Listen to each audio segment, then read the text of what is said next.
Your phone shows one word underneath a message you sent an hour ago. Delivered. You assume the person read it, or will soon. At some point later, you discover they never got it. Not that they ignored it. It genuinely didn't reach them. Something failed somewhere between your device and theirs. And here's the thing worth sitting with. The word delivered was still there. Nothing corrected it. No error appeared. The system reported success, and the system was wrong. So the question is, what did the system actually check? What does delivered mean when software says it? And what would it take for that word to mean something you could actually trust? Think about what happens when a parcel company drops a package at your door without knocking. They photograph it on your doorstep. They log it as delivered. In their records, the job is done. From their perspective, it is done. The package left their custody and arrived at the right address. Now think about what happens at a pharmacy when you collect a controlled prescription. The pharmacist doesn't just hand it to you. You sign for it. The signature gets logged against your name, the date, the item. The pharmacy retains a copy. You've received it, not just been handed it, but formally acknowledged receipt in a way that creates a record on both sides. Same physical act of handing something over. Completely different meaning. In the first case, someone made a claim about what they sent. In the second case, two parties created a shared record of what changed hands. One is a report, the other is a contract. That distinction between a report and a contract is exactly the line between best effort delivery and reliable delivery on a network. Here's what that means in one sentence. A delivery promise isn't a claim about what left the sender. It's a claim about what the receiver confirmed. And the moment you take that seriously, you realize that making it requires something the sender cannot do alone. On a best effort network, the sender sends. That's the whole job. Packets leave the device, cross the network, and the sender moves on. Whether they arrived is somebody else's problem, or nobody's, because in best effort delivery, nobody is assigned to check. A reliable delivery contract works differently. Before a single byte of actual data moves, both sides have to agree that they're entering an exchange with obligations. The sender has to know the receiver is ready. The receiver has to know the sender is prepared to track what it sends. Both sides, at the start, signal to each other, "I'm here, I'm ready, and I agree to the terms of what's about to happen." That opening exchange, the handshake that starts a reliable connection, isn't bureaucratic overhead. It's the moment the contract begins. Without it, there's no shared foundation for everything that follows. You can't make a promise to someone who doesn't know you're promising.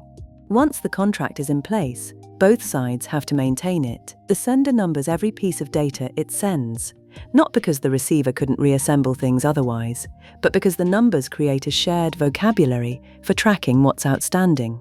When the receiver gets a piece of data, it sends back a confirmation tied to that number. The sender holds on to everything it sent but not yet had confirmed. That unconfirmed window is its outstanding obligation, the part of the promise it hasn't yet been released from. If a confirmation doesn't come back within a certain time, the sender doesn't assume success and move on. It assumes failure and tries again. This is the core of the contract, not optimism, but follow through. You keep trying until you hear back. The absence of confirmation is not a green light, it's a signal to retry. And when the exchange is complete, when all the data has been confirmed, both sides go through a deliberate process to close the contract cleanly. They don't just stop talking. They signal to each other that they're done. Both sides confirm the agreement is complete before tearing down the connection. What you've just described is how TCP works. Not because TCP is magic, but because it implements exactly this logic. Establish before sending, track everything sent, require confirmation for everything, retry on silence, close deliberately. Every piece of that design exists because a delivery promise is not a unilateral act. It's a bilateral, stateful agreement that has to be maintained from both ends simultaneously. There's an important nuance worth adding here. once the core is clear. The promise TCP makes is bounded. It guarantees that your bytes arrive at the destination in order, without corruption, or that you're told the connection failed. It does not guarantee that the application on the other end processed those bytes. It does not guarantee that the person read the message. It does not guarantee that the data meant anything useful when it arrived. The contract lives at the transport layer, between two pieces of software managing a connection. What happens above that, in the application, is outside its scope. Delivered at the TCP level means your bytes got through. Whether the word delivered in your messaging app means the same thing depends entirely on how that application chose to implement its own layer of confirmation on top. Many don't, which is how you end up with a status that says delivered and a person who never received anything. A network that makes a promise looks fundamentally different from one that doesn't. It requires setup. It requires state.